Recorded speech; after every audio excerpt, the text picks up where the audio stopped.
ce live récapitulatif de l'épisode de Raw de cette semaine, de ce lundi. Nous sommes mardi, mais le lundi de hier, dans la nuit d'hier à aujourd'hui, puisque, n'est-ce pas, la nuit, le fuseau horaire, tout ça. Et c'était un bon épisode, non?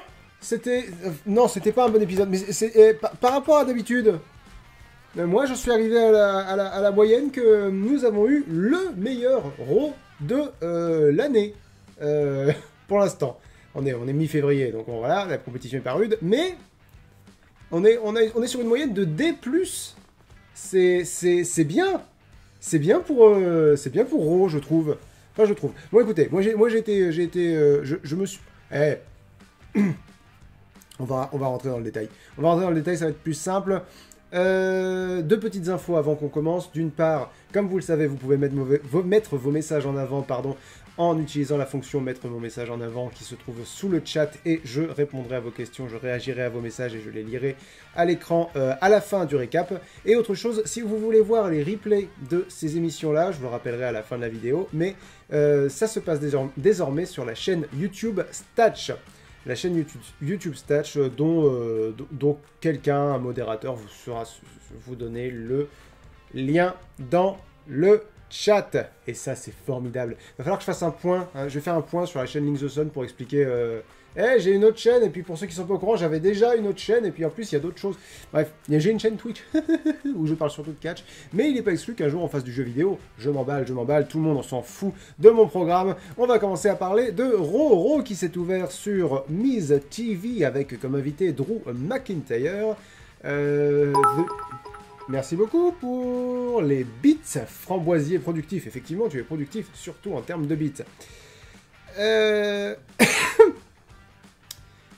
The Miz fait l'inventaire des raisons pour lesquelles Drew McIntyre devrait être énervé, la trahison de Sheamus, le fait qu'il a promis un match contre Sheamus et qu'on a remplacé ce match par le fait qu'il mette sa ceinture en jeu dans l'Elimination Chamber ce week-end. Donc l'Elimination Chamber qui est un match à 6 participants, dont donc le champion qui va devoir défendre son titre dans ce match-là. Le fait que du coup on l'a privé de... la vengeance qu'il voulait avoir, l'affrontement qu'il voulait avoir en 1 contre 1 contre Sheamus. Bizarrement, ça énerve Drew. Il aurait pu le voir venir, que ça allait l'énerver, de faire la liste des trucs qui allaient l'énerver. Et Drew dit au Miz de fermer sa mouille. Et lui dit très calmement, je vais parler, si tu m'interromps, ça va chier. Il lui dit pas comme ça, mais il lui dit à peu près ça. Il commence à dire la vérité, c'est que je suis saoulé de cette situation. The Miz commence direct à faire oui, mais moi aussi je suis saoulé. Ben, il se prend un coup de boule dans la gueule, mais bien sûr qu'il se prend un coup de boule dans la gueule. Je veux dire, il était prévenu. J'allais mettre un B+ à ce segment-là parce que je me dis bon, ça caractérise bien le fait que Drew McIntyre est vraiment à fleur de peau et vraiment faut pas le saouler en ce moment. Mais ensuite, The Miz s'est mis à raconter des trucs que j'ai pas compris au départ. Il a dit oui, il y a beaucoup de paramètres dans l'Elimination Chamber, et puis je suis toujours Monsieur Money in the Bank. Monsieur Money in the Bank, c'est la mallette que vous voyez sur ses genoux, ça veut dire qu'il a le droit à un match de championnat quand il veut. Et je comprends rien de ce qu'il dit, c'est-à-dire il y a beaucoup de paramètres, l'important c'est que moi tout aille bien pour moi, et que si je veux, j'encaisse la mallette. Si je dis que j'encaisse la mallette, ça veut pas forcément dire que j'encaisse la mallette, c'est juste pour mettre de la pression sur les champions. Mec, Est-ce que vous avez vraiment l'impression que Roman Reigns a une pression énorme sur ses épaules en ce moment du fait que The Miz arrête pas de dire qu'il va encaisser la mallette? Parce que c'est pas l'impression que j'ai. Drew McIntyre me donne pas la même impression, et Finn Balor et Walter encore moins. Donc, bon, voilà. Et là, donc j'étais prêt à baisser un peu ma note, jusqu'à ce qu'ils disent qu'il se retirait de l'Elimination Chamber. Et là, je me dis, non seulement c'est bien, parce qu'effectivement, il a rien à faire dans ce match-là, mais en plus, effectivement, stratégiquement, c'est malin. C'est-à-dire qu'il n'a pas à être dans l'Elimination Chamber. Il suffit qu'il regarde tout le monde s'épuiser, et après, il encaisse la mallette. Bref, c'était cohérent, c'était malin. J'ai mis un B+, parce que donc il y a toujours le fait qu'ils aient caractérisé Drew. Miz semble avoir une rivalité basée sur la jalousie avec Edge, parce que la semaine dernière, Edge lui a dit « Mais tu t'y prends comme un manche avec ta mallette Money in the Bank ». Et il corrige aussi l'idée très moyenne d'avoir, j'allais dire The Miz, c'est pas parce que c'est The Miz, il corrige l'idée très moyenne d'avoir Mr. Money in the Bank dans l'Elimination Chamber. Donc ça, je trouve ça très très bien. Juste, petit truc. Où est passé John Morrison? Alors, ils ont justifié ça dans l'histoire comme The Miz a dit « Oui, John Morrison n'est pas là parce qu'il est en train d'enregistrer un clip de rap contre Bad Bunny. » Ok, si vous voulez. Le truc qui m'a fait un peu flipper, moi, c'est que je me suis dit que The Miz paraissait beaucoup plus intimidant quand Morrison n'était pas à côté, et je me demande dans quelle mesure The Miz et John Morrison desservent pas autant The Miz que John Morrison. Donc je sais pas si c'est pas une bonne chose qu'il ait pas été là, John Morrison. Il aurait peut-être diminué le segment. Il est excellent au micro, il est excellent sur le ring, mais j'ai constaté que quand il était pas là, bah là, ponctuellement, ça passait mieux en tout cas. Mais ça n'a peut-être rien à voir avec son absence. Ensuite, on a eu un match Lucha House Party et Riddle contre The Hurt Business. Donc Riddle a un match contre Bobby Lashley, le dernier membre du Hurt Business que vous voyez pas là, qui est l'actuel champion des États-Unis. Voilà, il a un match ce week-end. Avant ça, Riddle a fait une promo à chier avec Lucha House Party où il leur a demandé quel était leur président des États-Unis préféré. Il présente vraiment Riddle comme un personnage qui est pas simple, mais qui est vraiment débile léger, c'est-à-dire qui a vraiment un problème mental, quoi. Et je sais pas si ils sont en train de détruire le personnage de Riddle petit à petit. Bref. Donc évidemment Bobby Lashley regardait le match en coulisses.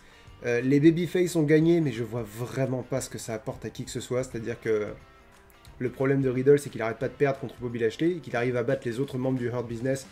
Ben, si ça fait quoi que ce soit, ça diminue les autres membres du Hurt Business. Et évidemment, après le match, Bobby Lashley est venu sur le ring pour porter son Hurt Lock sur Riddle, histoire de bien rappeler que quand c'est contre lui, Riddle perd. Et franchement, même s'il gagne ce week-end, on l'a vu perdre tellement de fois que s'il perd, ça va juste... il a aucun... Voilà, il a rien, quoi. Il a aucun poids, il a aucune légitimité à prétendre être un champion. Deuxième question. J'ai essayé de surfer, de slalomer autour du fait que Keith Lee est également dans le match de ce week-end. Alors, vous allez peut-être me dire dans le chat, oui, mais Keith Lee, il vient de se fiancer. J'ai envie de te dire, oui, se fiancer, c'est pas une maladie contagieuse.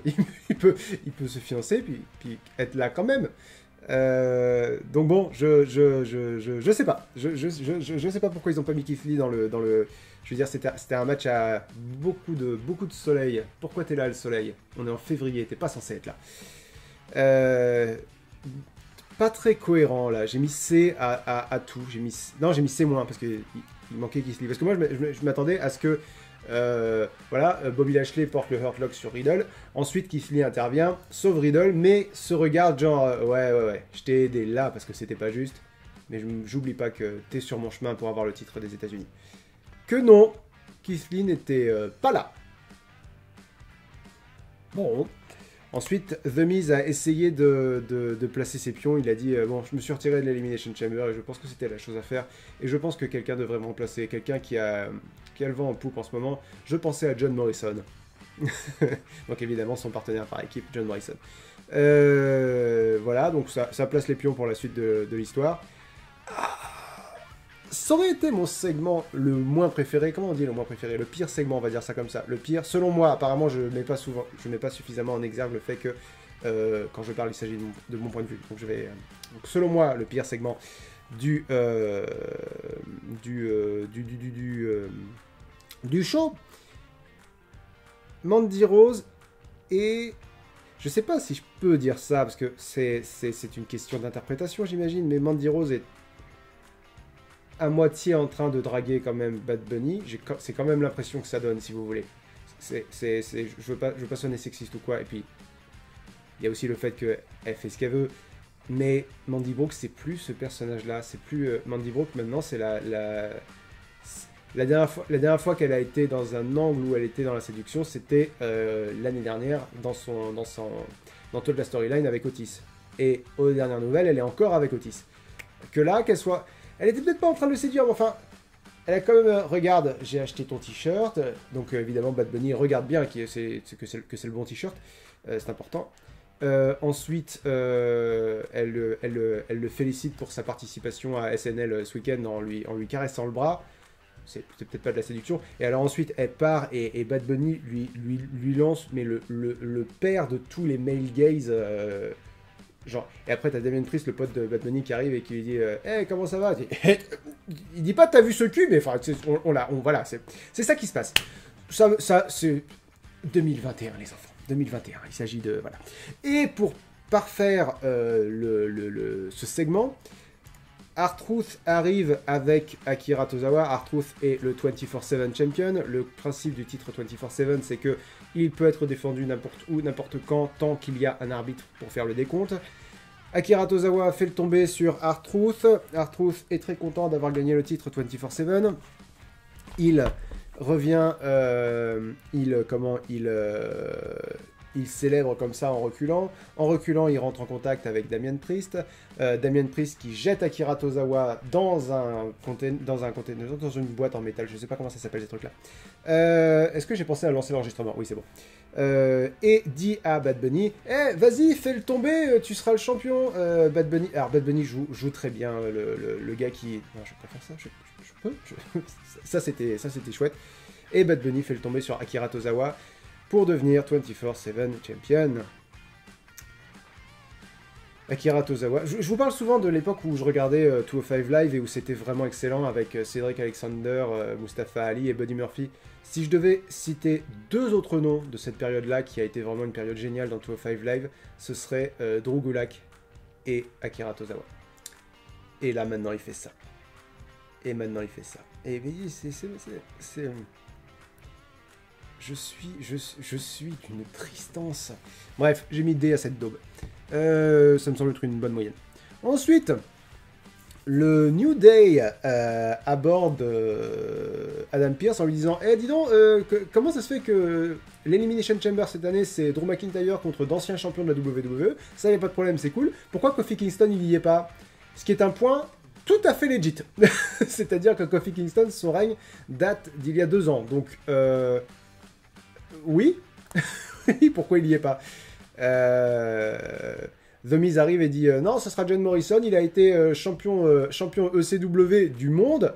Alors, ça va être un petit peu long à expliquer, mais très globalement, pendant une période de temps assez courte, la WWE a eu une autre émission qui s'appelait ECW. Je ne vais pas expliquer tout ce que c'est, pourquoi ça a été un échec et pourquoi ça a été une catastrophe, mais globalement, ça n'a pas marché du tout. Et le titre, ils ont introduit le titre ECW comme le titre mondial de cette branche-là, et personne n'a jamais pris ça au sérieux. Enfin, personne. Très peu de monde ont pris ça au sérieux. Du coup, c'était un peu rassurant qu'ils en fassent une blague, là, genre, si, John Morrison a été champion du monde ECW. Si, ça a été un champion. Bref. Donc, Adam Pearce a officialisé le match. Si le match Kofi Kingston contre The Miz, si The Miz gagne, c'est John Morrison qui rentre dans l'Elimination Chamber à la place de The Miz. Si Kofi Kingston gagne, c'est Kofi Kingston qui rentre dans l'Elimination Chamber. Voilà, j'espère que je suis clair, parce que j'ai l'impression qu'il y a sur le chat des gens qui découvrent cette émission. Bonjour, n'hésitez pas à me suivre, n'hésitez pas à vous abonner. Si vous comprenez rien, plus vous suivez, c'est comme les comics, plus vous suivez, plus ça va être clair. Voilà. Excusez-moi, je regarde juste où j'en suis. Ouais, non, si, ouais. J'étais en train de réfléchir à pourquoi j'avais mis B- à ce segment. Je me suis dit, ça me semble ça me semble surnoté. Mais non, en fait, c'est bien qu'il rappelle que Kofi Kingston a été champion assez récemment. WrestleMania arrive. Ils évoquent l'idée d'un Kofi Mania 2. C'est con, mais c'est tellement rassurant de se dire, ok, donc vous considérez pas que Kofi Kingston, ça a été une blague pendant 8 mois, et puis maintenant il est retourné à la division par équipe où il appartient. Ça fait du bien, qu'il y ait un peu de légitimité derrière Kofi Kingston. Ensuite,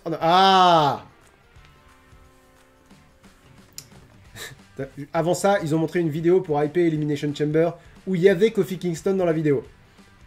Du coup, je me suis dit, est-ce qu'ils viennent de nous spoiler le match? Le match The Miz contre Kofi Kingston?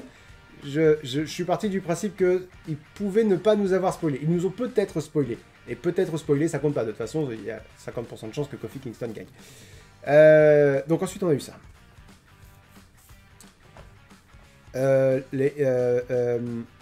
Lacey Evans... Comment je résume ça, moi? Lacey Evans est en rivalité avec Charlotte Flair, parce que le père de Charlotte, Ric Flair, que vous voyez tout en haut, est devenu le manager de Lacey Evans, et en fait, Lacey Evans se sert du père de Charlotte pour déstabiliser Charlotte Flair. Et Charlotte Flair est en équipe depuis fin décembre avec Asuka, qui est l'actuelle championne d'Euro, et Lacey Evans a un match contre Asuka ce week-end pour le titre d'Euro. Avant le match, Lacey Evans fait une promo très longue, très lente, très mauvaise, où elle offre un bonbon à Charlotte Flair où il y a écrit va te faire foutre dessus, parce qu'elle voulait lui offrir les autres bonbons, il y avait marqué je suis la reine, et, elle les a mangés par erreur. Bref, c'était long et chiant, c'était vraiment nul. Mais en fait toute l'histoire est très mal racontée.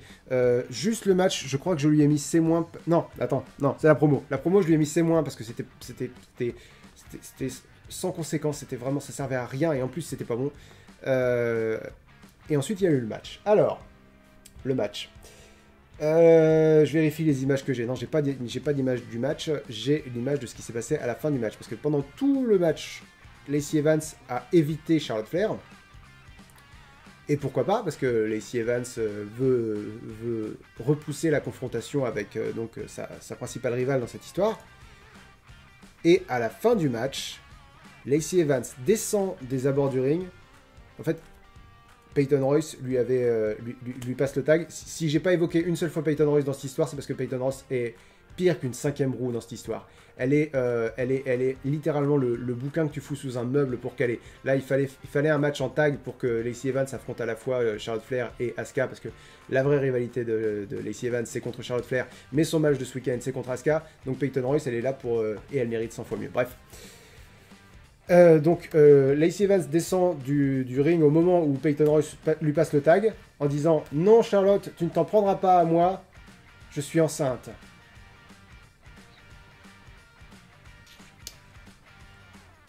Donc là dans ma tête on était au niveau du D, à peu près, au niveau de l'idée, de l'histoire, de tout ça.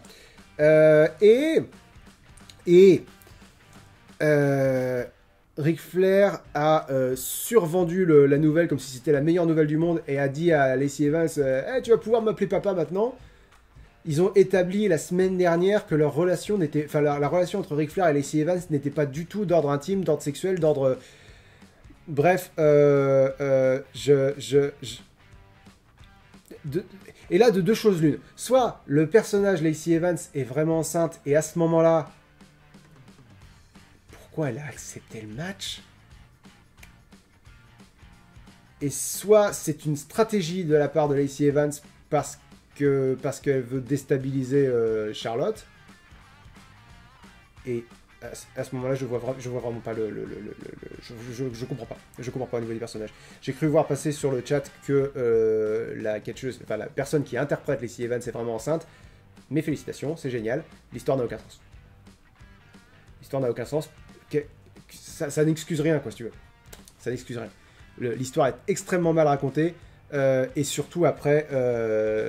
Je dis souvent du mal de Charlotte Flair parce qu'elle est surexposée, surprotégée, et ça diminue tout le monde autour d'elle. Et en plus, du coup, c'est impossible de compatir avec elle parce que elle est trop forte, quoi, si tu veux. Elle est trop... je peux pas être désolé pour elle.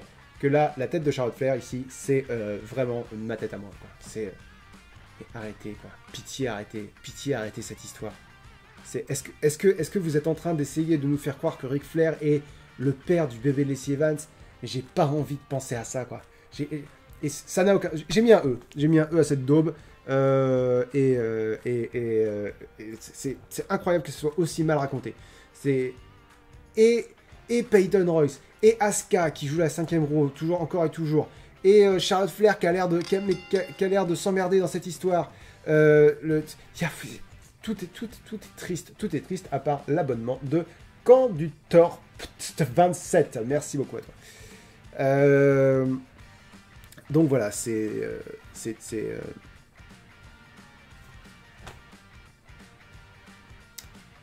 voilà. Ensuite, je suis désolé, je crois que j'ai fait le tour de la question. Ensuite, on a un segment où Charlie Caruso interview Sheamus. Sheamus qui dit que il est vénère parce qu'il ne devrait pas être dans l'Elimination Chamber, il devrait avoir un match 1 contre Drew McIntyre, ce qui est tout à fait vrai. Donc du coup, ce qu'il va faire, sa stratégie, c'est qu'il va gagner le gauntlet match de ce soir et entrer en dernier dans l'Elimination Chamber pour que tout le monde se mette sur la gueule et que du coup, lui arrive à la fin frais comme un gardon et, et gagne le match. Bon, demi C. Parce que c'est une interview tout ce qu'il y a de plus classique. Ensuite, on a eu le match Kofi Kingston contre The Miz. Et j'ai été le premier surpris à trouver ce match non seulement bon, mais rafraîchissant. Tu m'aurais dit la semaine dernière, il va y avoir un match Kofi Kingston contre The Miz et ça sera rafraîchissant. Je t'aurais dit, Kofi Kingston contre The Miz, rafraîchissant. Ça a l'air le match le plus lambda, le plus template par défaut de la WWE. Mais en fait, non seulement The Miz a eu un bon match sans le concours de John Morrison, et vraiment un bon match, il avait besoin de ça. Il avait besoin de rappeler que c'est pas Money in the Bank. Non, il arrive à avoir des bons matchs. Il est loin du niveau de Drew McIntyre. Enfin voilà, il a pas un profil de champion, mais c'est un bon catcheur. Il avait besoin de nous le rappeler, et surtout, ça fait tellement de bien de revoir Kofi Kingston dans un match solo. J'ai revécu l'engouement de Kofi Mania début 2019. Ça a fait vraiment du bien, quoi. Et pour l'un et pour l'autre. Quand Kofi Kingston dominait le match, je souriais comme un con parce que je me suis dit, c'est vrai que c'était cool. C'est vrai que c'était cool cette période-là. C'est vrai que c'était chouette. C'était d'ailleurs très très chouette. Si vous êtes abonné, vous pouvez utiliser l'emote. Très très chouette. Je vois qu'il manque 3 abonnés pour que je puisse ajouter un emplacement d'emote perso à mon set d'emote perso. Et j'ai plusieurs idées, notamment une emote poupou. Un poupou. Allez, d'accord. Kofi Kingston a fini par gagner avec un Trouble in Paradise, ce qui est vraiment très très chouette. J'ai un tout petit reproche, un minuscule petit reproche.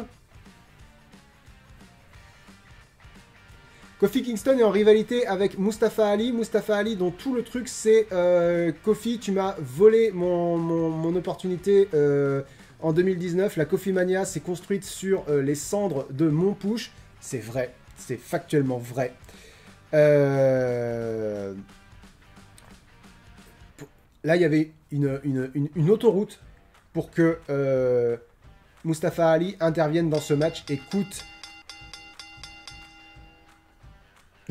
Ok, bah merci beaucoup, nous avons débloqué un nouvel emplacement d'emote perso. Voilà, il y avait une autoroute pour... merci à Kant du Corp 27 pour les 5 abonnements qu'il a offerts. Il rince, il fait plaisir.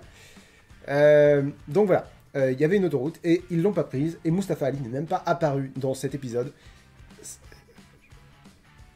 C'est un reproche, mais c'est vraiment du chipotage parce que le match était très bon et il a replacé ces deux gars-là dans la moitié supérieure du mid-card, où ils devraient être. Voilà.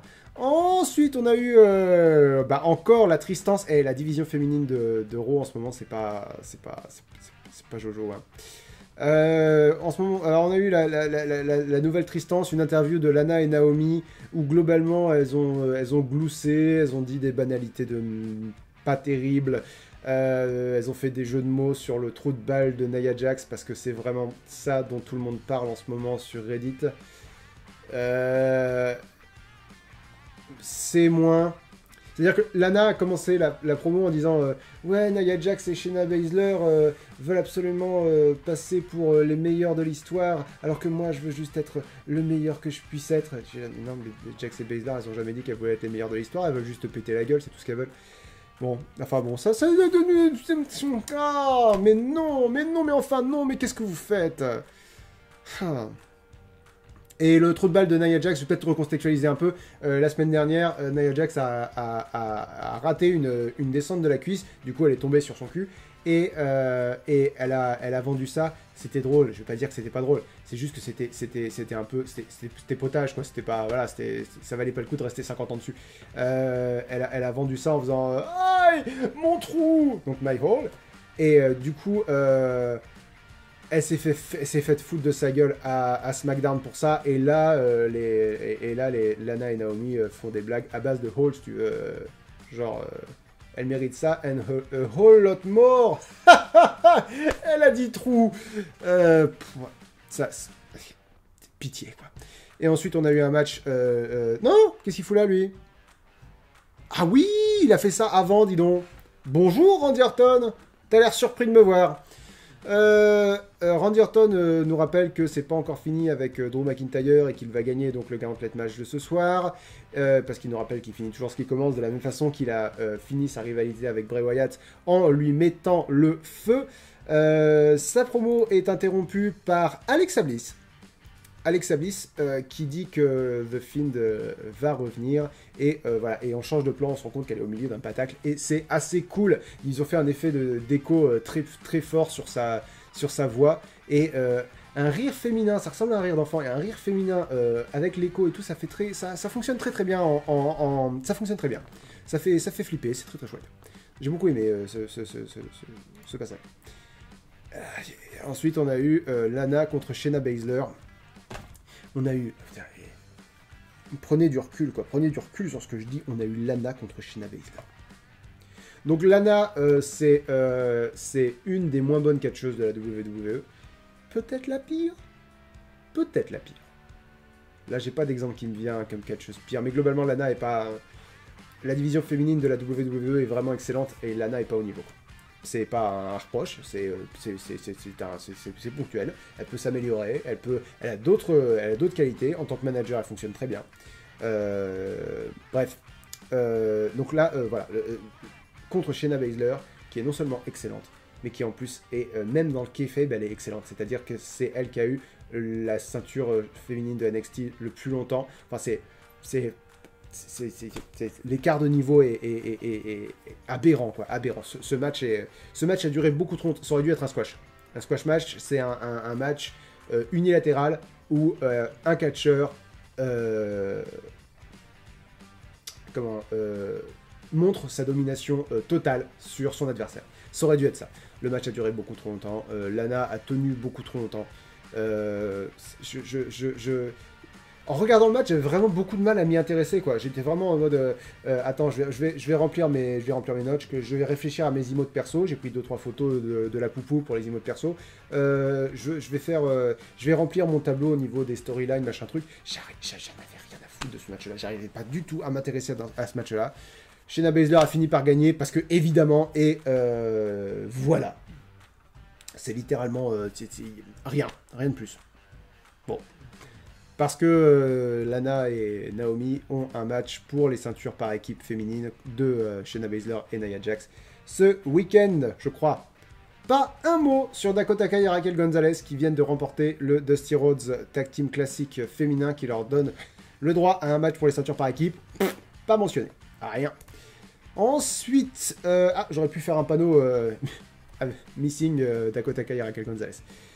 Ensuite, Strowman est de retour et il respire très fort, et j'écris, c'est-à-dire qu'on voit Adam Pearce en train de marcher, il s'interrompt, il regarde Strowman, bon, Strowman fait...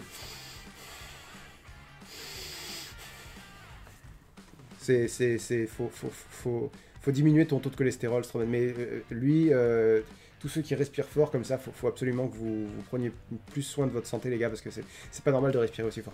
Bref, il demande à Adam Pearce pourquoi il n'est pas dans l'Elimination Chamber. Adam Pearce lui répond que c'est un Elimination Chamber pour les anciens champions de la WWE. Strowman répond « J'ai été champion universel », ce qui est un titre mondial à la WWE. Et Adam Pearce lui dit « Oui, mais tu n'as pas été spécifiquement champion de la WWE. Je suis très content qu'il fasse la différence. Je suis très content qu'il soit précis à ce niveau-là, au niveau des titres. Ça m'a fait plaisir, parce que ils sont tellement brouillons sur plein de choses que je me suis dit, là, quand même, ils ont établi une règle et ils s'y tiennent, et c'est bien. C'est très très chouette. Je l'ai dit sans m'en rendre compte, c'est pour ça. Parce qu'il y a une emote très très chouette. Ah ouais, vous avez compris. Par contre, Pierce dit, t'en prends pas à moi, je ne suis que le messager, c'était l'idée de Shane McMahon. Il y a la semaine dernière, t'as dit, Shane McMahon t'a félicité parce que c'était une super idée. Et là, tu vois, pour ça j'ai fini par mettre C à ce segment-là, parce que ils montrent qu'ils s'intéressent beaucoup, enfin que c'est important pour eux, la cohérence et la continuité, et puis juste derrière, ils montrent qu'ils en ont rien à foutre. Du coup, Braun Strowman dit, ah ouais, bah si t'es le messager, tu diras à Shane McMahon qu'il a intérêt à corriger le tir, parce que sinon ça va mal se passer. Bon, bah ouais, bah écoute, bah si tu veux. Et ensuite, nous avons eu le Gauntlet Match. Le principe d'un Gauntlet Match que j'explique à chaque fois, mais vous êtes 172, il y a probablement des nouveaux venus. Auquel cas, bonjour. Merci de vous intéresser à ce petit monde délirant et un peu débile qu'est le catch. Le principe d'un Gauntlet Match, c'est que, en l'occurrence, 6 personnes s'affrontent. Le match commence à 1 contre 1 et le prochain prend le vainqueur, etc. jusqu'à ce qu'il n'y en ait plus qu'un. Aussi simple que ça. AJ Styles commence le match, il est sur le ring, il se demande ce que Kofi Kingston essaye de faire. Est-ce qu'il essaye de recréer Kofi Mania, etc. Ah, excusez-moi, il y a un problème avec les images, voilà. Il fait des blagues avec son garde du corps géant, Omos, en lui disant... en fait, il termine les phrases l'un de l'autre, mais le mot à chaque fois qui manque, c'est phénoménal, qui est la catchphrase d'AJ Styles. Et en plus, il tend énormément la perche, c'est-à-dire qu'il dit vraiment... Et croyez-moi, le match de ce week-end sera rien de moins que phénoménal. Ah, on l'a dit en même temps. Voilà, c'était marrant. Franchement, c'était marrant. J'ai mis C+, parce que c'était marrant. Inconséquent, mais marrant. Donc, la première personne à affronter AJ Styles est Kofi Kingston. Je me suis dit, bon, bah, Kofi Kingston, il a l'habitude de commencer les Gauntlet Match, parce que c'est comme ça que Kofi Mania a débuté il y a 2 ans. Au milieu du match, Xavier Woods, le partenaire par équipe de Kofi Kingston, s'est mis à jouer du trombone. Ça n'a pas plu du tout à Omos, qui a voulu lui faire un chokeslam derrière la barrière de sécurité. Enfin, je dis ça, on n'a pas vu grand-chose parce que ça a été filmé n'importe comment, parce qu'ils ont cette espèce de manie de ne filmer Omos qu'en grosse contre-plongée, ce qui fonctionne très bien ponctuellement. C'est-à-dire que si tu fais un plan sur Omos, oh là là, il est très très grand, ça marche. Si tu filmes que Omos comme ça, tu sais que le caméraman, il tient pas la caméra comme ça, et oh là là, Omos c'est très grand, il tient la caméra comme ça, comme un con. D'ailleurs, sur cette photo-là, on voit la caméra en bas à gauche. Regardez, je vous ai fait un agrandissement. Hop, on voit la caméra, on voit le caméraman qui est... Voilà, là, il est si grand. Donc c'est... Bon... En plus, ça a vraiment gâché le spot parce qu'on n'a rien vu du tout, quoi. Moi, je m'attendais à ce qu'il fasse le chokeslam sur la table des commentateurs. Quand j'ai pas entendu le crack, je me suis dit, attends, où il est? Et puis après, on a vu un bout de barricade et ah, d'accord, ok, il est là. Bref, AJ Styles a profité de la distraction pour porter un coup à l'arrière du genou de Kofi Kingston, le creux poplité, l'arrière du genou. Il a fini par gagner le match avec un Phenomenal Forearm, sa prise de finition. Est-ce que j'ai une image de ça? Non, j'ai pas d'image de ça, j'ai juste cette image-là. Ensuite, excusez-moi. Ensuite, AJ Styles a dû affronter Drew McIntyre. Et ça, c'est pas... Quand t'as déjà un match dans les pattes, Drew McIntyre, c'est pas l'adversaire que t'avais envie d'avoir. Mais AJ Styles a tenu bon, et surtout, AJ Styles a plus que tenu bon, quoi. C'est-à-dire qu'il a réussi à renverser la vapeur, il a réussi à dominer... Drew McIntyre pendant une partie de leur match. Il y a vraiment eu un match dans le match qui était très intéressant, très cool, très chouette. Et ça donnait envie de voir un match AJ Styles contre Drew McIntyre, un vrai match AJ Styles contre Drew McIntyre. Pour le coup, AJ Styles a vraiment réussi à légitimer sa place dans l'Elimination Chamber. Et ça, c'est vraiment cool. Quand AJ Styles a réussi à porter le Calf Crusher, sa prise de soumission au niveau du genou sur Drew McIntyre, j'ai vraiment envisagé la possibilité qu'il gagne. Mais McIntyre a fini par gagner en esquivant un Phenomenal Forearm et en surprenant AJ Styles. Oups. Voilà, cette image-là n'aura servi à rien, tant pis. En surprenant AJ Styles avec un Claymore pour remporter cette partie du Gauntlet Match. Arrive ensuite Jeff Hardy et juste avant de rentrer sur le ring, Jeff Hardy fait une promo... on nous montre une promo qu'a fait Jeff Hardy en coulisses, complètement générique, complètement pété, complètement... ouais, je vais gagner. Et il fait incroyablement tâche dans ce match. Il est pas au niveau, il est même pas proche du niveau, quoi. C'est-à-dire que y a encore 15 jours, Jeff Hardy, il était en rivalité avec Elias et Jackson Ryker, quoi. Il était en bas du mid-card. Et ça nous rappelle que le règne de Jeff Hardy est très très loin. Et du coup,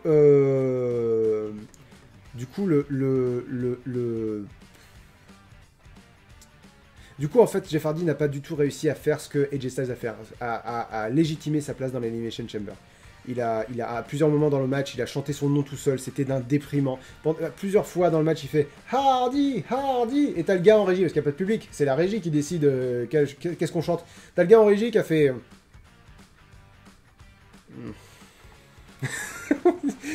Et Jeff Hardy qui est tout seul à chanter pour lui, c'est d'une tristesse, absolue. Et évidemment, McIntyre a fini par gagner, ce qui ne m'empêche pas de me poser la question.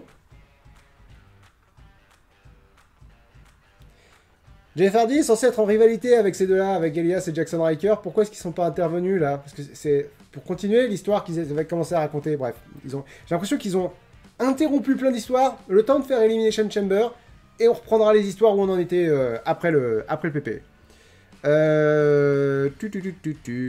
Ensuite, nous avons eu... Excusez-moi, je regarde juste les photos que j'ai, histoire que ça colle, comme on dit dans le bâtiment. Donc voilà, Jeff Hardy éliminé. Et ensuite, on a eu Randy Orton. Mais en fait, on n'a pas eu Randy Orton du tout. Parce que quand Randy Orton fait son entrée, les commentateurs nous rappellent « Ah, Randy Orton qui a battu The Fiend. Récemment, il a brûlé The Fiend. » Randy Orton qui, en tout cas, The Fiend, c'est fini. Ah oui, il a mis fin à sa rivalité avec The Fiend avant de venir dans ce match-là. Et The Fiend, c'est de l'histoire ancienne. The Fiend. Rien du tout. The Fiend. Donc évidemment, on attendait l'intervention de soit d'Alexa Bliss, soit du Fiend, et heureusement, ça n'a pas duré 50 ans. Randy Orton à un moment donné, Randy Orton était à l'extérieur du ring, et les écrans du Thunderdome s'éteignent. Je souris parce que ils se sont éteints après que tous les écrans du Thunderdome aient été changés, c'est-à-dire qu'ils ont vraiment lancé un enregistrement, et ça s'est vu bref. Tous les écrans du Thunderdome se sont éteints et ont été remplacés par des visages d'Alexa Bliss, ce qui a créé un visuel excellent. C'est-à-dire, ça véhiculait très très bien la paranoïa de Randy Orton, qui du coup s'attendait à voir The Fiend ou Alexa Bliss arriver de n'importe où. J'ai trouvé cet effet vraiment chouette. Très très chouette d'ailleurs. Mais ce que j'ai beaucoup moins aimé, c'est que ça a distrait Randy Orton au point qu'il s'est fait décompter à l'extérieur. Ça aurait été beaucoup mieux que Randy Orton crie, quoi. Cherche Alexa Bliss partout. Là, juste, il était aux abords du ring, il est resté aux abords du ring, avec l'arbitre juste derrière lui, en train de compter, très très fort. Lui était là.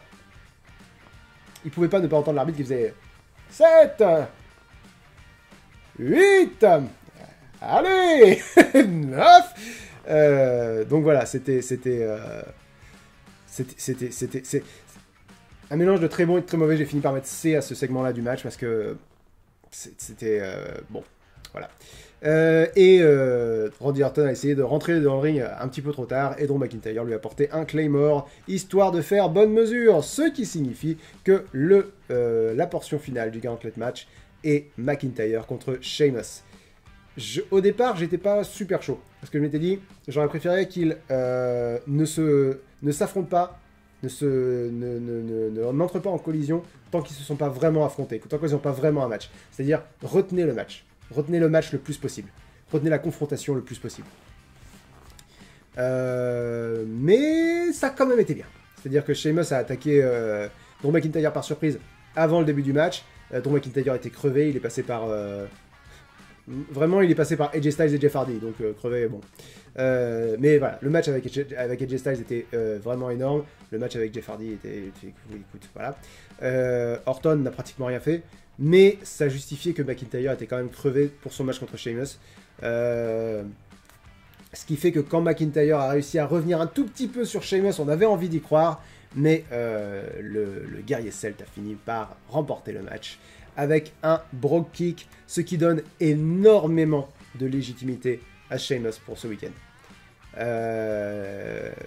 Ils ont fait l'Elimination Chamber match en humiliant un peu Sheamus, parce que le principe du truc, c'était Drew McIntyre avait défié Sheamus parce que Sheamus venait de le trahir. Drew McIntyre avait défié Sheamus en 1 contre 1 pour le titre de la WWE. Et là-dessus est arrivé Shane McMahon qui a dit ouais, Drew McIntyre contre Sheamus, on a envie d'un gros match pour ce PPV. C'est un peu humiliant. Donc là que Sheamus arrive et dise ah ouais, vous vouliez un gros match, et ben voilà, je gagne ce gauntlet match et voilà, il établit sa dominance. Et ça c'est vraiment cool. Ça c'est vraiment cool. Sheamus part vraiment, part peut-être pas favori pour ce week-end, mais parce que je pense que Drew McIntyre va gagner ce week-end. Mais donc du coup, il sera le dernier à rentrer dans la Chamber. Et ça m'a donné envie de voir ce match. Et c'était pas gagné. C'était pas gagné parce que entre les annonces complètement random et le fait que mettre le titre en jeu dans l'Elimination Chamber, je pense pas que ce soit une bonne idée. Outre ça, je pense que ils ont réussi. Ils ont réussi à me hyper pour le match de ce week-end. On va remplir le tableau. Pendant que je remplis le tableau, n'hésitez pas à mettre vos messages en avant. Je vois que Grégory Sly qui récupère vos messages et je le remercie. Je vois que Grégory Sly a l'air de galérer un peu à récupérer vos messages. Je vais peut-être augmenter le coût des messages mis en avant. Vous pouvez dire bonjour au tableau et vous pouvez utiliser l'emote bonjour tableau si vous êtes abonné. Voilà, c'était mes petites réflexions du moment. Alors, The Miz et Drew McIntyre. Donc Miz TV avec Drew McIntyre, je lui ai mis B+, comme je vous l'ai dit. Dernier appel, si vous voulez mettre vos messages en avant, c'est maintenant ou jamais. It's now. Je peux pas le faire à chaque fois. Donc The Miz et Drew McIntyre. Et il n'y avait que ce frère de ma part. Ensuite, on a eu le match qui n'a servi à rien de chez rien avec MVP, le Hurt Business. Le Hurt Business ici, MVP Cédric Alexander et Shelton Benjamin contre Riddle, Lince Dorado et Gran Metalik avec la participation secondaire, dirais-je, de Bobby Lashley. Bobby Lashley. Ensuite, la promo toute pétée de Lacey Evans. Où est-elle? Où était-elle? Elle était ici. Lacey Evans avec Peyton Royce. Alors, dans des rôles secondaires, du coup, Peyton Royce, Charlotte Flair. Allez. Peyton Royce, Charlotte Flair. Hop. Merde. Pardon. J'ai dit un gros mot. Oh non, il a dit un gros mot. Je ne dis jamais de gros mots d'habitude. Quel enculé je suis. Charlotte Flair, Ric Flair et Asuka. Bim. Ensuite, on a eu le match de la tristesse entre Charlotte Flair, Asuka, Lacey Evans, mince, elle avait un 10, hop là, voilà, et Peyton Royce avec la participation phénoménale de Ric Flair qui laisse entendre qu'il est papa. Nous avons eu le match Kofi Kingston contre The Miz auquel j'ai mis B+, et ça c'est chouette. Où est Kofi? Where is my coffee? Eh bien, il est là, je suis aveugle.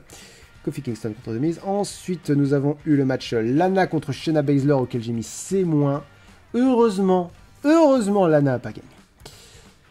On en est là. Lana, hop là, ici, contre Shayna Baszler, ici, avec la participation exceptionnelle de Nia Jax, ici, et Naomi, ici. Ensuite, on a eu la promo d'AJ Styles. Allons-y, alors là, par contre, il va y avoir du sport. La promo d'AJ Styles. Après la promo d'AJ Styles, nous avons eu le match AJ Styles contre... avec Omos, faut pas que j'oublie. Il est où? Il est là. Hop là. Le match AJ Styles contre Kofi Kingston. Alors, le match AJ Styles contre Kofi Kingston, il est à C+. Non, qu'est-ce que je fais là? AJ Styles avec Omos contre Kofi Kingston. Ici. Avec Xavier Woods. Non, je fais que de la merde. Xavier Woods. Excusez-moi, je bug un peu. J'essaie d'aller vite et du coup, des fois, je débranche. Pouf, pouf. Voilà. Ensuite, nous avons eu AJ Styles contre Drew McIntyre. J'arrive pas à faire cet accent-là. Accent écossais. Drew McIntyre contre AJ Styles. Ensuite, on a eu... Pas avec Omos, parce que Omos a été exclu des abords du ring dans leur match. Voilà. Jeff Hardy a fait une petite promo tout à fait mignonne où il nous a expliqué qu'il fallait qu'il prouve qu'il peut y arriver et qu'il nous a prouvé le contraire. Jeff Hardy contre Drew McIntyre. Non, faut que j'arrête d'essayer.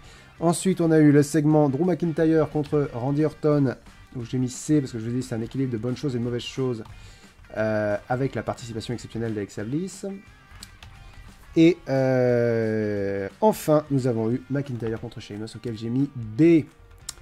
McIntyre contre Sheamus. Et on va accorder les points bonus. Dernier appel pour les messages mis en avant. Si vous voulez mettre vos messages en avant, c'est maintenant ou jamais. It's a now or never, que je ne chanterai pas. J'ai mis 3 points à Sheamus, parce qu'il me semble que c'est lui qui est ressorti le plus grandi de ce show. Je ne sais pas ce que vous en pensez, mais ça me semble pas trop déconnant. Hop là, excusez-moi, ça je suis censé le faire hors live, mais comme j'ai commencé un peu en retard parce que chaque fois je sous-estime le temps que ça va me prendre de faire les images. 2 points pour Drew McIntyre qui a quand même duré hyper longtemps dans le Gauntlet match, et il a battu Jeff Hardy. Et ça, c'est pas donné à tout le monde. C'est donné que des catcheurs exceptionnels, genre Jack the Breaker. Et 1 point pour AJ Styles, parce que j'ai trouvé parce que voilà, il a réussi à légitimer sa place dans l'Elimination Chamber, et ça, je trouve que c'est très, très chouette. Hop là, à partir de maintenant, on ne prend plus les messages mis en avant, mais si j'ai bien suivi, on va avoir beaucoup de messages mis en avant. Pif. Bon, en vrai, ça va. En vrai, ça va. Ok, à partir de maintenant, on ne prend plus les messages mis en avant et je vais les lire. Absolument. Concernant Raw d'abord, Nemo me dit: salut Lynx, j'arrive enfin à assister à un de tes lives, ça fait plaisir, mais bienvenue à toi, n'hésite pas à me suivre, n'hésite pas à t'abonner. Est-ce que tu penses que le Miz peut avoir une quelconque pertinence ou alors rester dans la comédie et arriver au prochain Money in the Bank et se rendre compte que sa mallette est périmée? Ce serait bien que ce spot arrive un jour, mais je préférerais que ce soit avec quelqu'un qui... bah, je sais pas. Bah, en fait, pour répondre à ta première question, oui, je pense que le Miz peut avoir une quelconque pertinence, mais pas comme ça, quoi. Pas, il a du chemin à faire, quoi, avant d'arriver à cette pertinence. Je pense qu'il nous a déjà prouvé qu'il pouvait faire. Ensuite, je passe à la question de V-Drake. Le projet Rétribution est définitivement mort. Ripley n'est toujours pas là. La storyline Evans enceinte est gênante. Asuka est effacée. Lana Naomi n'est pas crédible. Et j'en passe. Quels sont tes sentiments sur cet épisode? Perso, frustrant et énervant. Mais je te dis, pour moi, ça a été un des meilleurs épisodes de Raw, dans le meilleur épisode de Raw de l'année, parce que il y a eu des bonnes choses. Et c'est pas souvent. Le projet Rétribution n'est pas définitivement mort. Je ne suis pas d'accord. Tant qu'ils ne se sont pas dissous, il n'est pas mort. Ripley n'est pas là. Ils ont dit que Ripley arriverait à SmackDown. Donc, un épisode de Raw sans Rhea Ripley n'est pas un clou dans le cercueil de Rhea Ripley. La storyline Evans enceinte, là, je peux rien dire. Asuka effacée, je peux rien dire non plus. Lana Naomi n'est pas crédible, je peux rien dire non plus. Bref, côté féminin, c'est pas la joie. Côté masculin, on a Sheamus qui est tout à fait protégé. On a le match Kofi Kingston contre The Miz qui était très bien, j'ai trouvé. Bref, on a de très bonnes choses côté masculin. Et côté féminin, c'est pas faute de talent qu'il se passe pas grand chose de très bien. C'est faute de scénaristes qui arrivent à raconter des histoires intéressantes.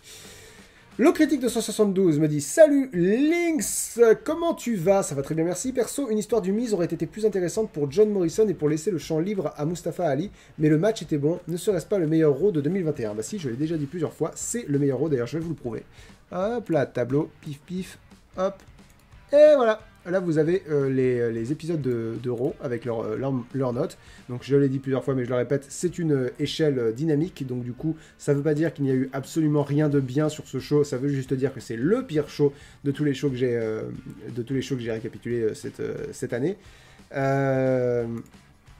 Et voilà, donc là, on a eu le meilleur épisode de Raw cette année. Après, le deuxième pire. Donc, mais globalement, c'est pas difficile d'être le meilleur épisode de Raw. Mais c'était lui. C'était le meilleur épisode de Raw de l'année pour l'instant. Pif pif.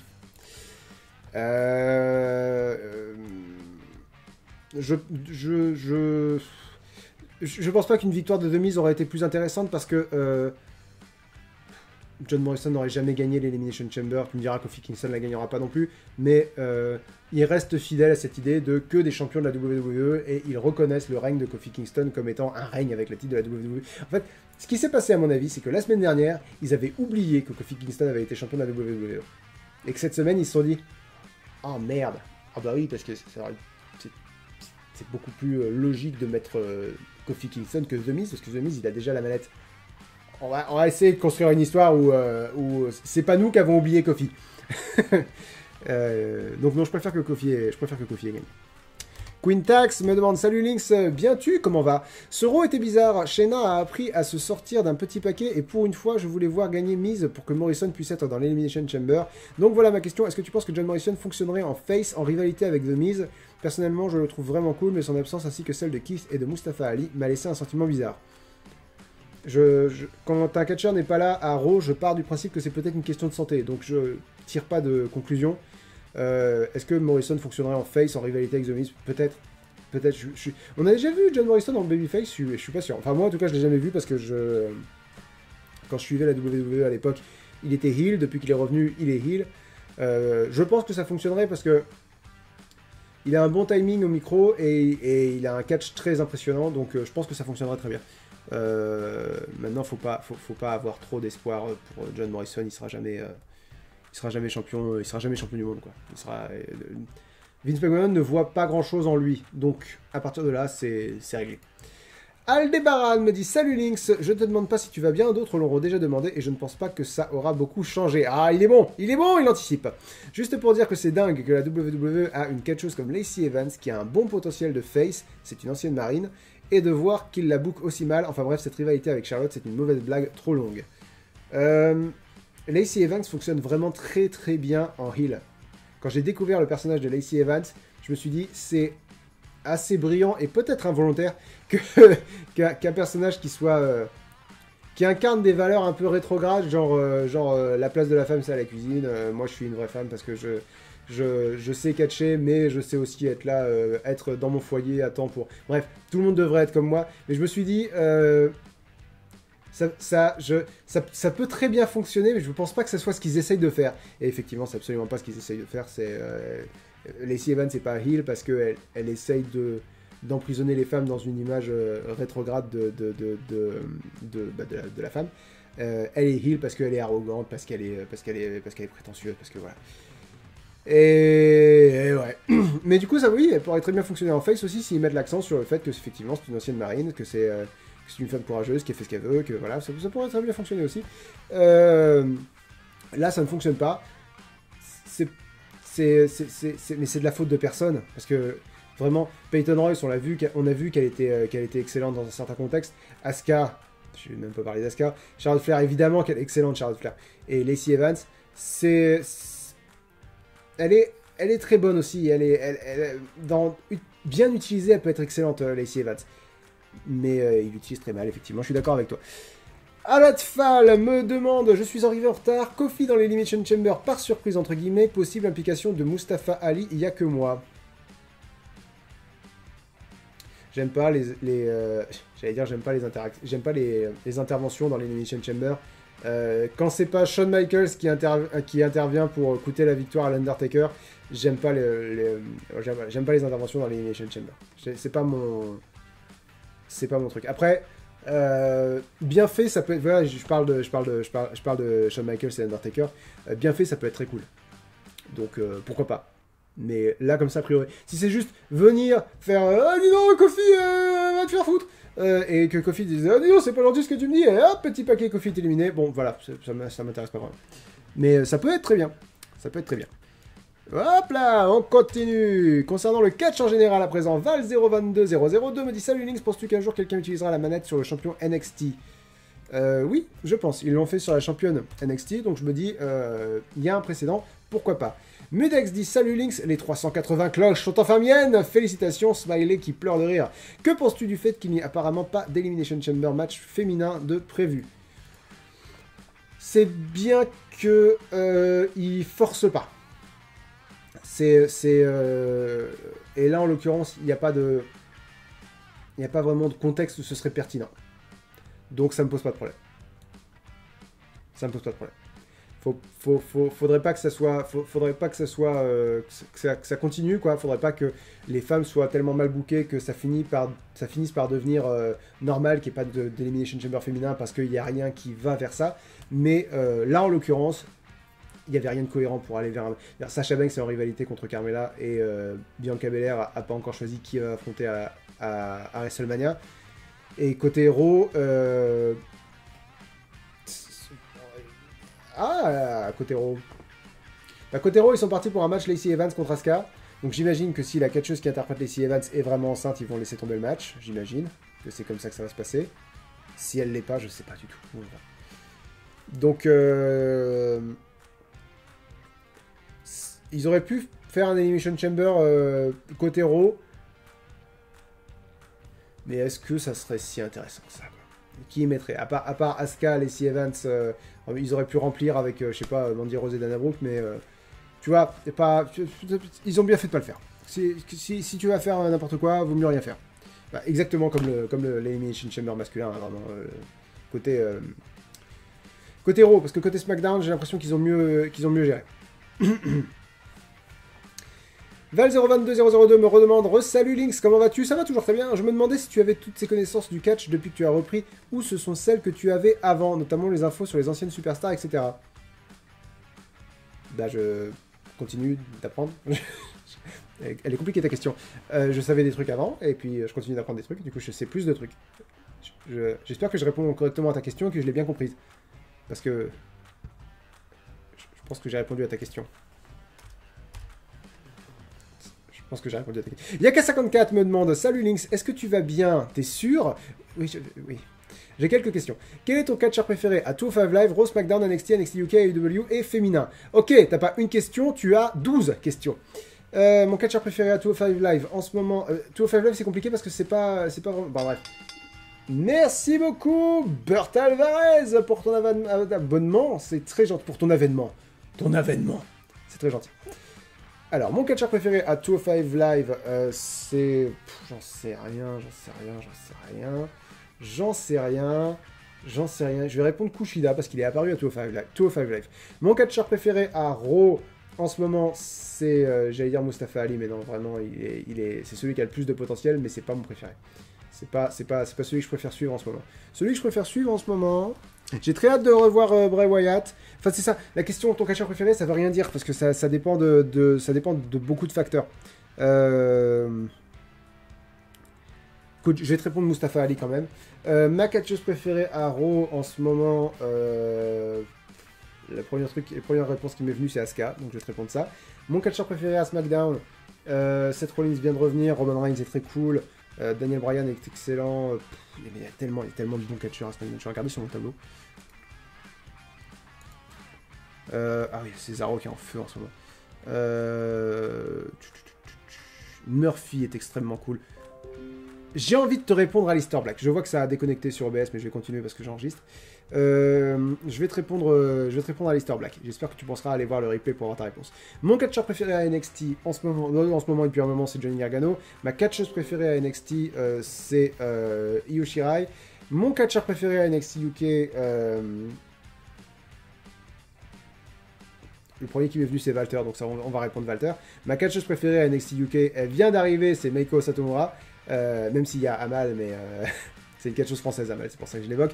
Mais vraiment, ma catcheuse préférée à NXT UK en ce moment, c'est Meiko Satomura parce qu'elle vient d'arriver, parce qu'elle est excellente. Je l'ai vu faire que 5 matchs, mais elle m'a convaincu en 5 matchs. Mon catcheur préféré à AEW, c'est compliqué. C'est Hangman Page, je dirais.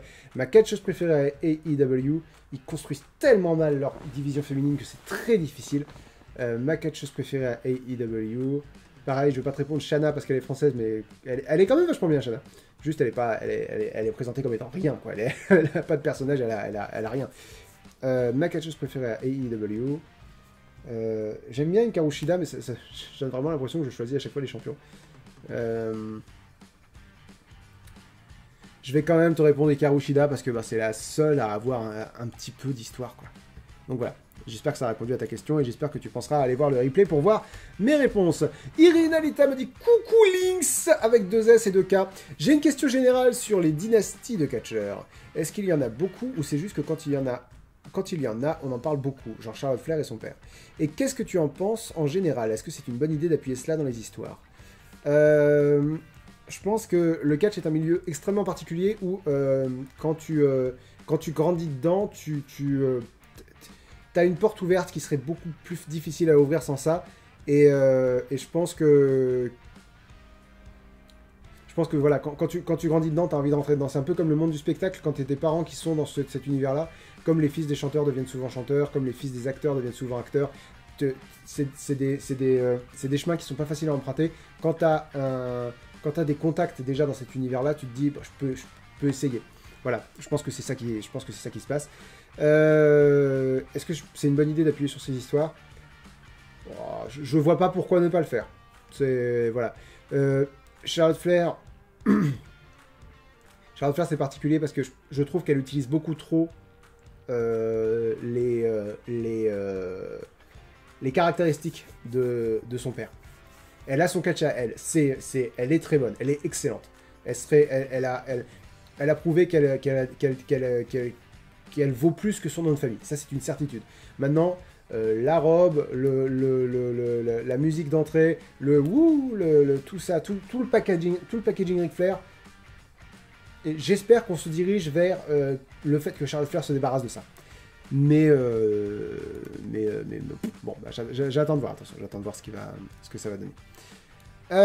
Freya the Succubus me dit salut Lynx. Wow, nous avons un nouveau record. Salut Lynx, L majuscule HYN apostrophe K 2 SE. J'ai commencé à regarder le catch grâce à tes vidéos, merci à toi, il y a à peu près 2 ans. Et justement, le premier épisode que j'ai vu, c'était le Raw où Stephanie, Shane et Triple H, où ils disaient qu'ils étaient désolés de la qualité du show. T'imagines commencer par ça. Et que tout est de la faute de Corbin. Très rassurant pour quelqu'un qui commence juste à regarder. Au final, c'était pire que ça avant, et alors ils ont fait de bons changements où c'était juste du vent. Oh, c'était du vent, mais alors à un point. Mais à un point. Franchement, ils ont rien changé. Ils ont rien changé. Non, c'était exactement pareil. Je sais pas pourquoi ils ont fait ce segment-là, si c'était pour pratiquement rien changer. Le seul truc qu'ils ont effectivement changé, c'est virer les general managers. Et encore, je dis ça, il y a toujours un general manager à NXT, il y a toujours un general manager à NXT UK. Et aujourd'hui, Adam Pearce joue le rôle de general manager, que ce soit à Raw et à SmackDown. Et en plus, Sonya Deville joue le rôle de general manager à SmackDown aussi. Ils ont dit dans ce truc-là que ils enlevaient le match retour automatique des champions, c'est-à-dire que quand un champion se fait battre, il n'a pas automatiquement le droit à un match retour pour récupérer son titre. Mais bon, c'est-à-dire que le premier à défier Randy Orton quand il a gagné le titre de la WWE, c'était Drew McIntyre qui venait de perdre le titre. Donc vraiment, là encore, c'est que du vent, quoi. Enfin bon, c'était que du vent. Irina Lita me dit autre question. IRL, est-ce que les catcheurs ont une quelconque influence sur leurs histoires ou est-ce qu'il n'y a que les bookers qui choisissent les rivalités et tout ou ça dépend des contrats signés? Les catcheurs, aujourd'hui, dans le climat actuel de la WWE, les catcheurs ont très peu de pouvoir sur les storylines dans lesquelles ils sont impliqués. Il y a quelques catcheurs qui sont très haut placés et qui peuvent avoir une influence. Les Roman Reigns, les Daniel Bryan, ce niveau-là, ils peuvent avoir une influence. Les autres, beaucoup moins. Enfin, je dis une influence, plus qu'une influence. C'est-à-dire qu'ils peuvent dire, ça non, je voudrais faire ça. C'est-à-dire que Daniel Bryan a dit, j'aimerais pouvoir pusher Cesaro, je pense que Cesaro mérite d'être pushé à SmackDown. Et du coup, il push Cesaro à SmackDown.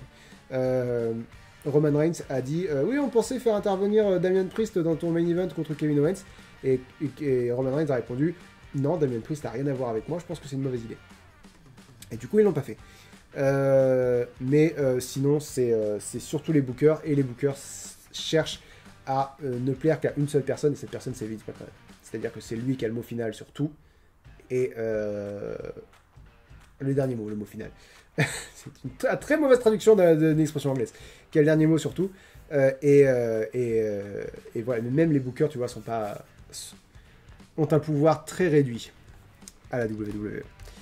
Clean Squadro me dit « Bonjour Lynx, penses-tu que Ali peut aller dans l'Elimination Chamber pour confronter Kofi ou le blesser pour voler sa place ?» Ah, ça, ce serait chouette. Ça, ce serait chouette. Je ne l'ai pas envisagé, mais ce serait chouette. Maintenant, ils nous ont dit que Kofi sera dans l'Elimination Chamber, ce serait mieux qu'il y soit. John Simon me dit, salut Lynx, comment ça va? Ça va très bien, merci. Quelle est la meilleure note que tu aies jamais donnée à un show ou un PPV dans ton tableau? J'en sais rien, mais je mets une pièce sur Worlds Collide ou AEW Revolution. C'est pas Révolution, sûr et certain. C'est sans doute Worlds Collide, mais je ne sais pas du tout quelle note je lui ai mis. En fait, j'ai tellement distribué les A et les A+, à Worlds Collide que je... Il faudrait que j'ouvre l'autre tableau, il met un peu de temps à charger parce que du coup il est rempli. Je suis pas sûr et certain d'avoir masqué tous les spoilers du stage de 2020. Donc je vais pas l'ouvrir, je vais pas te répondre précisément. Mais oui, ça va être un show ça va être un show de cet ordre-là, je pense. Ensuite, on a une question de Antou qui me dit, salut Lynx, maintenant que Kofi s'est qualifié pour l'Elimination Chamber, je me demande si avant le PPV il y aurait une chance que Rétribution l'attaque pour que Mustafa Ali prenne sa place. Je sais que j'ai déjà mis en avant cette hypothèse, mais maintenant que Kofi est officiellement dans le match, je me dis que ça devient plus plausible et que ce sera vraiment très très chouette. Oui, j'y crois encore. Ben, comme vient de le dire ton compère, effectivement, c'est une hypothèse, et c'est une hypothèse qui se défend et qui serait assez chouette. Le Najem me demande, salut Lynx, j'espère que ça va. Plusieurs questions. Ah, génial. D'abord, selon toi, pourquoi la majorité des talents de la NXT et de 205 ne sont pas plus mis en avant alors qu'ils arrivent sur les rosters principaux? Parce que Vince McMahon n'en a rien à foutre. Pourquoi la WWE veut absolument mettre Charlotte Flair en avant au détriment d'autres bonnes catcheuses, surtout qu'elle fonctionne mieux en heel? Parce que Charlotte Flair est excellente et que ils tiennent à construire la division autour d'une personne. Et ça, c'est vrai pour les hommes, c'est vrai pour les femmes. Et quand Ronda Rousey était là, cette catcheuse était Ronda Rousey. Quand Ronda Rousey est partie, ils se sont dit, bon, on va tout remettre sur Charlotte Flair. Et vraiment, Becky Lynch avait cette place-là aussi. Mais il y a toujours, voilà, une personne au sommet. C'est une mentalité qu'a la WWE. Et si Charlotte Flair était heel, ça fonctionnerait beaucoup mieux. Roman Reigns a cette position-là aujourd'hui. Il est heel, il fonctionne très bien. Et enfin, pourquoi on ne te fait pas tes lives après les diffusions françaises sur AB1? Parce que je les diffuse quand j'ai fini de les enregistrer. Parce que je peux pas... Je peux pas régler mon emploi du temps sur les volontés de chacun, si tu veux. Donc, je préfère que chacun règle son planning de visionnage sur mon planning sur leur planning individuel. C'est plus facile pour eux c'est plus facile pour le nombre, si tu veux, de régler c'est plus facile pour chacun d'entre vous de régler son visionnage sur la sortie de mes vidéos que moi régler la sortie de mes vidéos sur chacun de vos plannings respectifs. Donc voilà, je les sors après le show américain. Et si vous voulez regarder après le show français, bah, vous pouvez, elle est disponible. Patate plongeante me dit, plus on se rapproche de Catchmania, plus j'ai l'impression qu'on a une chance d'avoir Finn Balor contre Edge pour le titre d'NXT en main event. Ça n'arrivera jamais. Si c'était le cas, est-ce que tu préférerais un Finn Balor vainqueur ou un Edge champion de NXT qui peut donner, selon moi, pas une si mauvaise chose? Ça n'arrivera pas. Ça n'arrivera pas. J'ai pas très envie de voir ce match. S'il devait avoir lieu, bah, il sera très bon, je pense, parce que Finn Balor est excellent et que Edge est très bon aussi. J'ai pas envie que le règne de Finn Balor s'arrête comme ça. Non, j'ai pas envie. Non, je préférerais que Finn Balor gagne, si ça a lieu. Mais j'ai pas envie que ça ait lieu. Je pense pas que ça va avoir lieu. Pablo DBST me dit, coucou Lynx, avec une orthographe calamiteuse. Serais-tu pour un retour de Becky Lynch? Oui, si oui, quand? Bientôt. Perso, j'aimerais beaucoup la voir à Catchomanie 37, mais c'est peut-être qu'elle revienne, mais c'est peut-être mieux qu'elle revienne juste après. Ouais. Franchement, la division féminine en ce moment, elle a tellement besoin d'un vent de fraîcheur que quand elle veut, si elle veut revenir la semaine prochaine, pitié, sauve-nous Becky Lynch. Donc voilà, j'ai répondu à ta question.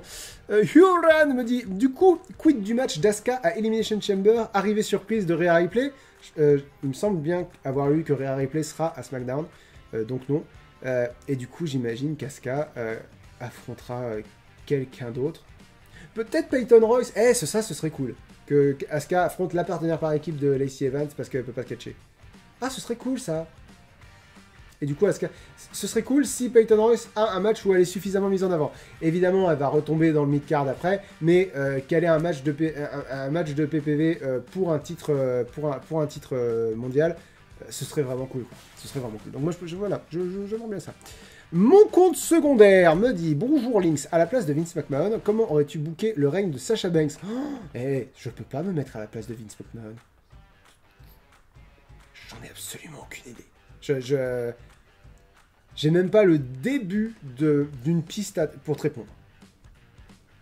C'est pas tant une question de règne, j'aurais booké son personnage différemment. J'aime pas où va son personnage en ce moment. Et je sais pas comment on book un champion. Je peux pas répondre à ta question. Tu m'aurais demandé, à la place de tel pompier, comment est-ce que tu aurais sauvé la personne dans l'immeuble, je serais aussi démuni. Je peux pas te répondre, je suis désolé. Matt1291 me dit, bonjour Lynx, est-ce que tu connais la rivalité entre O'Reilly et Cole à Ring of Honor? Je suis triste de la fin de Undisputed Era, mais aussi très hypé de voir cette rivalité arriver, et merci pour tes lives. Non, je ne sais pas, mais j'en ai entendu beaucoup de bien, évidemment, et je suis à peu près sûr que cette rivalité sera incroyable. Je ne me fais pas de soucis à ce niveau. Chez Shire TV me dit, bonjour Lynx, comment vas-tu? Comment vas-tu, Caroline? Comment vas-tu? Je vais très bien, merci. Question sur le catch en général. Le titre 24/7, c'est vraiment de la merde. C'est pas une question, mais ton message n'est pas fini. Est-ce qu'on n'a pas raté une superbe occasion de le redorer pendant le Rumble en faisant passer ce titre chez les femmes? Perso, j'y ai cru et j'étais bien déçu. Voilà, à bientôt. C'est pas une question de le passer chez les femmes, c'est juste une question de le détacher d'R-Truth, quoi. C'est ça, moi, qui pourrit le titre 24/7, c'est que plutôt que d'avoir plein d'angles où ça peut être rigolo, le moment où Brock Lesnar et R-Truth se sont un peu mis sur la gueule, je me suis dit, t'imagines le titre 24/7 sur Brock Lesnar ou sur Paul Heyman, ça aurait pu être très drôle. Il y a toujours plein d'occasions de faire des trucs rigolos avec le titre 24/7, et eux ils s'en servent comme un moyen promotionnel quand c'est oh regardez, la personne célèbre, elle a gagné le titre 24/7, parlez de nous. Et si c'est pas ça, ça revient sur R-Truth, et voilà. Donc non, c'est pas tant Alicia Fox, championne de 24/7, ça me branche pas plus que ça. Mais raconter quelque chose avec... Quand il se l'a passé avec oh, j'ai oublié son nom. Mike Kanellis. Mike Kanellis. Oui, c'est ça. C'était marrant, quoi. C'était marrant. Enfin, voilà. Ça pourrait être beaucoup mieux, quoi. À la place de ça, elle est dans un purgatoire, et le purgatoire, il a une tête d'R-Truth. Swifty, concernant les autres sujets, on arrive aux dernières questions. Concernant les autres sujets, il m'en reste 3.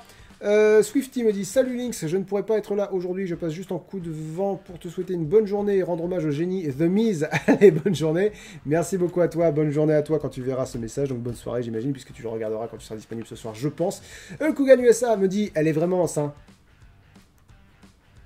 Quelqu'un qui était très pressé. Merci beaucoup pour l'information, j'imagine que tu parles de Lacey Evans. Ok, ça change rien ça change rien. Ça change rien au fait que l'histoire est très mal racontée.